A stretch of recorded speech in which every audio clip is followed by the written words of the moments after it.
مولانا ابوال کلام آزاد یہ ایک ایسا نام ہے جو کوئی بھی فرد اس نام کو بھول نہیں سکتا۔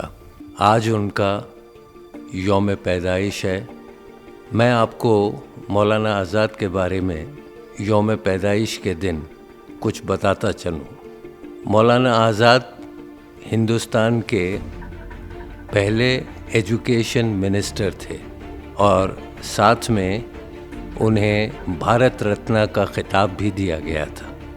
ہندوستان کی سرکار نے انہیں سب سے قیمتی جو خطاب ہے وہ عطا کیا تھا۔ دوسرے وہ قوم کے رہبر تھے۔ کہتے ہیں کہ ان کی وجہ سے بہت سارے مائنورٹی کے لوگوں نے ہندوستان میں رہنے کا تیہ کیا۔ جنگ آزادی میں بھی ان کا بہت بڑا دخل تھا۔ وہ ایک فریڈم فائٹر تھے اور ساتھ میں بہت ہی بڑے ایجوکیشنسٹ تھے۔ انہوں نے ایجوکیشن کی پالیسی کی بنیاد لکھی تھی۔ تعلیم، تربیت، ان سب باتوں پہ ان کے بڑے گہرے خیالات تھے۔ چلتے چلتے میں آپ کو یہ بتاتا چلوں کہ ان کا ایک مشہور واقعہ ہے۔ ایک انگریز دانشور ان سے ملنے کا خواہاں تھا۔ وہ بڑی دور سے آیا تھا، ان سے ملنے کی بڑی جلدی تھی۔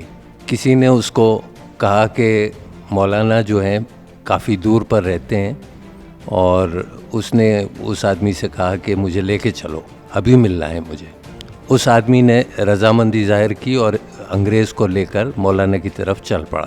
جب مولانا کے دفتر پہنچے تو آدھی رات ہو گئی تھی۔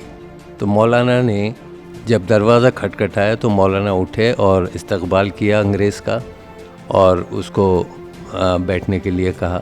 مولانا سے بات کرتے کرتے انگریز سے رہا نہیں گیا۔ اس نے کہا کہ جناب، آپ رات کے 2 بج رہے ہیں اور آپ ابھی تک بیٹھے کام کر رہے ہیں۔ آپ اتنی بڑی پوسٹ پہ ہیں، اتنے بڑے منسٹر ہیں، اور آپ آدھی رات تک کام کرتے ہیں؟ اس نے حیرت ظاہر کی۔ مولانا کا جواب بڑا تاریخی تھا۔ مولانا نے کہا کہ جب میری قوم سو رہی ہو تو قائد کو اٹھ کے آدھی رات تک کام کرنا ہی پڑتا ہے، جاگنا پڑتا ہی ہے۔ اس سے آپ اندازہ کر لیں کہ مولانا کی دور اندیشی کس قدر تھی۔ جن سینا میں ہم لوگ آج اس عظیم شخصیت کی یوم پیدائش، جو نیشنل ایجوکیشن ڈے کے نام سے بھی جانا جاتا ہے، ہم یہ چاہتے ہیں کہ تمام طالب علم اور تمام ٹیچرز اس کو پرزور انداز میں منائیں۔